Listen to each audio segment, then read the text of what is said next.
दोस्तों आज के इस वीडियो में हम आपको एक ऐसे देश के बारे में बताने वाले हैं जिसका नाम आज से पहले आपने कभी नहीं सुना होगा। ये देश इतना ज्यादा खूबसूरत है लेकिन फिर भी आज तक बहुत ही कम ही लोगों की नजर इस देश पर गई है। इसके अलावा ये देश काफी सुंदर होने के साथ साथ पूरे दुनिया का तीसरा सबसे छोटा देश है और इस देश में रहने वाले लोगों की संख्या भी बहुत ही कम है। लेकिन इस देश में रहने वाली महिलाओं को काफी ज्यादा छूट दिया गया है। आज हम जिस देश के बारे में बात करने वाले हैं उसका नाम है नाउरू। शायद आपने पहले कभी इस देश का नाम ना सुना हो, तो चलिए हम आपको बताते हैं इस देश से जुड़े कुछ इंटरेस्टिंग फैक्ट के बारे में। नाउरू देश का नाम नाउरुअन भाषा में एना येरू शब्द से मिलाकर बनाया गया है। दक्षिण प्रशांत महासागर के क्षेत्र में आने वाला नाउरू सबसे छोटा द्वीपीय देश है। मैं आपको बता दूं कि ये देश केवल 21 स्क्वायर किलोमीटर के एरिया में फैला हुआ है, जो कि हमारे भारत देश के एक छोटी सी कॉलोनी से भी काफी छोटा है। और इस छोटे से एरिया वाले देश में केवल 11,000 लोग ही बसते हैं। और आप सोच सकते हैं कि यहाँ पर कितनी शांति होगी।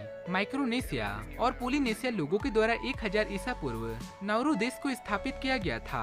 19वीं शताब्दी के दौरान जर्मनी ने इस देश पर कब्जा कर लिया था और अपनी एक कॉलोनी घोषित कर दिया था। फर्स्ट वर्ल्ड वार के बाद नाउरू देश को ऑस्ट्रेलिया, न्यूजीलैंड और यूनाइटेड किंगडम के द्वारा राष्ट्रमंडल का सदस्य बनाया गया। लेकिन सेकेंड वर्ल्ड वार के दौरान जापान के लोगों ने नाउरू पर कब्जा कर लिया। उसके बाद साल 1968 ईस्वी में 31 जनवरी के दिन नाउरू देश को आजादी हासिल हुई। वैसे तो ये छोटा सा खूबसूरत देश बहुत ही सुंदर है, लेकिन यहाँ की राजधानी की खूबसूरती और भी ज्यादा बेमिसाल है, जिसका नाम है यारेन। और आपको ये बात जानकर हैरानी होगी कि कुछ साल पहले नाउरू देश की कोई भी राजधानी नहीं हुआ करती थी, लेकिन हाल ही में यारेन को इस देश की राजधानी घोषित किया गया।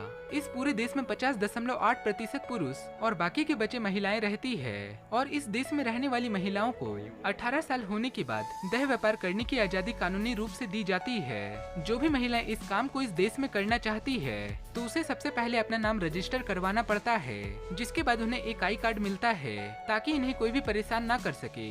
इस देश के बारे में ज्यादातर लोगों को कोई भी जानकारी नहीं है, इसीलिए इस देश में बहुत ही कम ही लोग घूमने के लिए जा पाते हैं। साल 2011 के एक रिपोर्ट के अनुसार से नाउरू देश में केवल 200 लोग ही घूमने के लिए आए थे। वैसे तो इस देश में रहने वाली अधिकांश आबादी ईसाई धर्म को मानती है, लेकिन यहाँ की ये बात आपको जानकर हैरानी होगी कि इस देश में कुछ ऐसे भी लोग मौजूद हैं जो किसी भी धर्मों का पालन नहीं करते, यानी कि नास्तिक हैं। इस देश में 2 आधिकारिक भाषाएं बोली जाती है, पहला तो इंग्लिश और दूसरा नाउरूआन। नाउरू भले ही एक छोटा सा देश हो, लेकिन इसके पास अपना खुद का एक इंटरनेशनल एयरपोर्ट मौजूद है, जिसे यहाँ की कैपिटल सिटी यारेन शहर में बनाया गया है।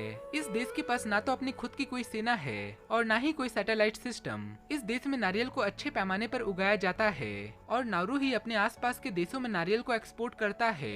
नाउरू देश के पास अपना खुद का बैंकिंग सिस्टम भी है, लेकिन साल 1980 तक इस देश के बैंकों को काफी करप्ट माना जाता था। लेकिन आज के समय में इनमें काफी सुधार किया गया और ये बैंक अब काफी ईमानदारी से काम भी कर रहे हैं। इस देश की महिलाओं को काफी सुंदर और मेहनती माना जाता है, लेकिन ये देश अभी कुछ ज्यादा विकसित नहीं है, जिसकी वजह से यहाँ के ज्यादातर लोग अपने गांव में ही रहना पसंद करते हैं। इस देश में नीली चमचमाती हुई समुद्री तट शायद ही आपको कहीं और देखने को मिले।